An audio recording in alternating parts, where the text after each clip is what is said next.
Motor আগুন দিচ্ছে দেখা দিচ্ছি আপনার করে রানিং। এগুলো তো সবগুলোতে রসুন আছে, এগুলো বরাবর রসুন আছে। এই যে ঢেঁড়স এগুলো ঘাসের নিচে পড়ে যাইতেছে, অনেক বড় হয়েছে ঢেঁড়স, দেরি হবে না, ঢেঁড়স এসে গেছে। এই যে অবস্থা, এই যে কলা গাছের অবস্থা। আমি অনেকদিন বাসায় ছিলাম না। ব্লগ কেমন আছেন আপনারা? আশা করি ভালো আছেন, আমিও ভালো আছি। এই যে হাতে পাসুন নিছি, পাসুন নিয়ে খেতে যাইতেছি, দেখামু আপনার করে আমি কি করি। মোটর আগুন দিচ্ছে দেখা দিচ্ছি আপনার করে, মাসের মোটর আগুন দিচ্ছে, মোটর আগুন দিচ্ছে গো, মোটর আগুন দিচ্ছে দেখে দিচ্ছি। আল্লাহ, মোটর পুইরা গেছে দেখি। এই যে মোটর আগুন দিচ্ছে রানিং। বাসটা বাড়তে তো মনে করেন আগুন ধরে গেল না, আমি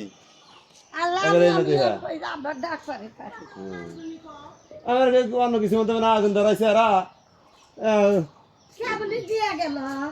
পুরে শেষ।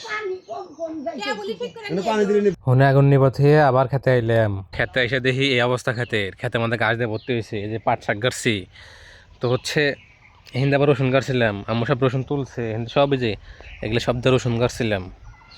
তো হচ্ছে রসুন তোলা হয়েছে এগুলো দিয়া। আর কলা গাছগুলো বড় হইতেছে না, বুঝতেছি না কাহিনী কি। এই কলা গাছগুলো বড় হইতেছে না, কলা গাছগুলো বড় হইতেছে না, আপনাদের ভালো করে দেখাচ্ছি আমি। এই কলা গাছের অবস্থা, এই যে কলা গাছের অবস্থা, এই যে কলা গাছের অবস্থা, এই যে কলা গাছের অবস্থা। আমি অনেকদিন বাসায় ছিলাম না। এই যে ঢেঁড়স গাছ লাগাইছি, অবস্থা খারাপ, আপনাদের দেখাচ্ছি আমি। আরও ঢেঁড়স গাছ গাছছি, এই যে পাশে আবার রসুন লাগাইছি, রসুন আরও অনেক আছে, এগুলো তুলতে হবে। রসুন নষ্ট হয়ে গেছে, মানে হচ্ছে পানি হয়ে বেশি বেশি বৃষ্টি হয়েছে, বৃষ্টি হয়ে রসুনের দশা হয়ে গেছে, রসুন সব নামছে। এগুলোতে সবগুলোতে রসুন আছে, এগুলো বরাবর রসুন আছে, কিন্তু দেখা যাচ্ছে না ভালো করে। এই যেগুলো সব রসুন, এগুলো সব রসুন, এই যে এগুলো সব রসুন। এগুলো টান দিলে এই দেখেন, আমি দেখাচ্ছি, টান দিলে সব রসুন। এই যে গাছ নষ্ট হয়ে গেছে, বুঝছেন, অথচ রসুনটা ভিতরে আছে। এই যে রসুন, এই যে রসুন, রসুনের সাইজ কি একটা। এই যে রসুন, এই যে রসুন দেখেন, এই যে রসুন। বৃষ্টির জন্য রসুনটা ভালোভাবে তো হইতে পারে নাই। রসুনগুলো বড় বড় হয়েছিল অবশ্য, কিন্তু এই অবস্থা। এই যে ঢেঁড়স গাছ লাগাইছিলাম, ঢেঁড়স গাছ সব ঘাসের মধ্যে পড়ে গেছে, ঢেঁড়স গাছ সব ঘাসের মধ্যে পড়ে গেছে। ডাটা লাগাইছিলাম, ডাটা আমার এটা হচ্ছে মিক্সার সবজি খেত আমার এখানে সব কিছু আছে। তাই ভাবলাম দেখানো উচিত, এই জন্য দেখাইলাম। এই যে কোন হারামজাদা মানে পারাইছি, আমি তো পারাইছি নাহি। এই যে ঢেঁড়স গাছ, আমি তো হয়তো পাড়ায় থাকতে পারি। ভাবছিলাম খেতে আইসি কাঠটা নিরাই দেবো, কিন্তু যে পরিমাণ রোদ আছে, কলা গাছের নিচে বসে আছি, এই রোদে আমাকে দিয়ে পোষাইব না কাজ করা, আমাকে দিয়ে পোষাইব না। তো এখন হচ্ছে আমি কাজ করতে পারবো না। এই যে আমার ঢেঁড়স গাছ, এই দেখেন ঢেঁড়স গাছে হচ্ছে ঢেঁড়স আসছে, আমি পিছন ক্যামেরাতে দেখাই, দেখেন ঢেঁড়স গাছে ঢেঁড়স আসছে, ঢেঁড়স গাছে ঢেঁড়স আসছে। এগুলো হলো দেশি ঢেঁড়স আর কি, দেশি এক ধরনের বীজ। এই পাশে এক ধরনের বীজ গাড়ছি, মাঝখানে এক ধরনের বীজ গাড়ছি, ওই সাইডে আর এক ধরনের বীজ গাড়ছি। এক এক বীজগুলো এক এক ধরনের, কিন্তু সবগুলি ঢেঁড়স গাছ। আর যেগুলো হচ্ছে ডাটা, এগুলো হচ্ছে ডাটা। আর যে অনেক ঘাস হয়েছে, আমি বাসা ছিলাম না তো কয়েকদিন। এই যে ঢেঁড়স এগুলো ঘাসের নিচে পড়ে যাইতেছে, অনেক বড় হয়েছে ঢেঁড়স।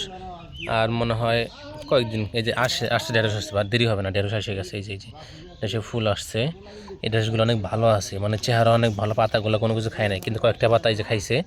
কিন্তু এটা চিকিৎসা না করলে চলবে, এখন হয়ে গেছে যেহেতু, কোনো ট্রিটমেন্ট ছাড়া, কোনো সার পানি ছাড়া, মানে পানি দিয়েছি, প্রাকৃতিক পানি ছিল, বৃষ্টি ছিল, কোনো ধরনের সার দিই নেই, কোনো ধরনের মেডিসিন দিই নেই, কোনো ধরনের ওষুধ দিই নেই। এই বাগানে যতগুলো গাছ আছে আমাদের, মানে যা গাছছি আর কি, সব একদম কোনো ধরনের সার রাসায়নিক ছাড়া, কীটনাশক ছাড়া। এই শুধু হচ্ছে নিজের জন্য যতটুকু লাগে এতটুকুই, কোনো কিছুর অভাব নাই এই বাগানে। মানে যেটা খাইতে লাগে আর কি, সবজি সব চাষবাস করা হয়েছে। ছিলাম খেতে গায়ে সেটা ঘুরে যাইতেছি, নিলেন পাম না, রোদ, প্রচণ্ড রোদ, রোদে কুফা কাইতেছে, রোদে কুফা কাইতেছে, এটা হলো কথা। দরকার নাই, আমি হচ্ছে বেড়াইছে। তো এটাই আমার ব্লগ। ভালো থাকেন, সুস্থ থাকেন, টাটা, বাই।